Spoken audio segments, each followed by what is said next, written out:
I think they say the reward for doing a good job is more work, and I think it's always a privilege to have the opportunity to serve your country, especially at the highest level.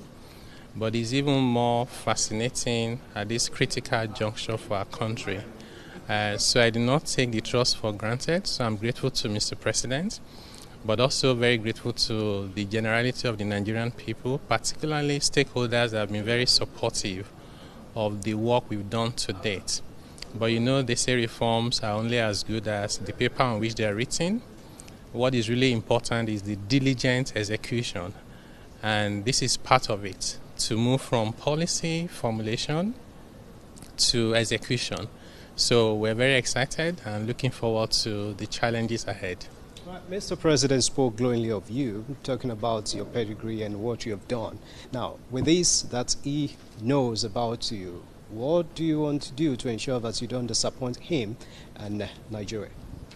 Yeah, I think if you give your best at every point in time, even when it's not good enough, you won't have any regrets. And so one thing I can promise Mr. President and the Nigerian people is that I'll give my very best at every point in time. And I'm confident in the Ministry of Finance, with the complement of the team and the leadership working together. I don't think there's anything that will be beyond us to be able to surmount. There are challenges, no doubt, but so are the opportunities that are bound for our country. Yeah, so the priorities are the priorities of the government, the priorities for our country, because the Ministry of Finance will not operate in isolation.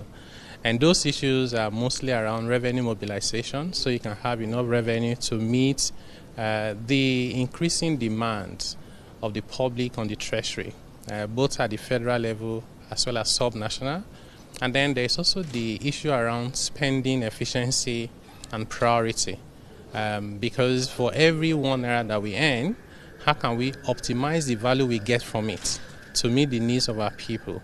And of course, issues around debt management and fiscal sustainability is also important. Now, how all of these connect effectively and link up to other policies of government, from monetary policy to trade and other policies as well, across sub-national, and also within the context of the international community, because we don't live in isolation and we know what's happening now with geopolitics and crisis, is actually about how do you think proactively and say, how do we position Nigeria to best manage challenges and headwinds while optimizing the values and the opportunities that are there both within Nigeria and globally for our country.